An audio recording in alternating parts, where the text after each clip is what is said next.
অ্যাট্রাকশনও তো তাই। আমি শুধু বলছি আপনি কন্টিনিউয়াস প্র্যাকটিস করুন ল অফ অ্যাট্রাকশন।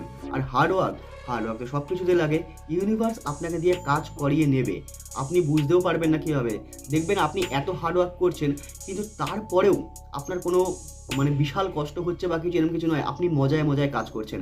কারণ সেটা আপনার সাবকনসিয়াস মাইন্ডে অ্যাজ এ বিলিভ ঢুকে গেছে যে আমি এটা পাচ্ছি বা পেতে চলেছি। আর সবথেকে বেটার হয় যদি এটা মনে করতে পারেন যে ভিজুয়ালাইজেশনের সময় আমি এটা পেয়ে গেছি, তাহলে এর এফেক্টটা অনেকটাই বেশি হয়। আমাদের সাবকনসিয়াস মাইন্ডের কাজ কীরকম জানেন তো? ওরা নতুন জিনিস অ্যাকসেপ্ট করতে চায় না। সাবকনসিয়াস মাইন্ড সবসময় চায় যে পুরনো যে প্যাটার্নে আমরা চলছি তাতেই চলি, নতুন কোনো চেঞ্জ আমাদের দরকার নেই।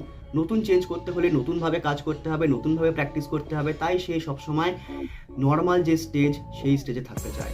তো আমাদের তো এরকম করলে হবে না, প্র্যাকটিস করতে হবে। আর যে পার্টিকুলার বিষয় নিয়ে আপনি ভিজুয়ালাইজ করবেন বা ফিলিংস বা ভাইব্রেশন জেনারেট করবেন, সেটাতে করতে যদি আপনাদের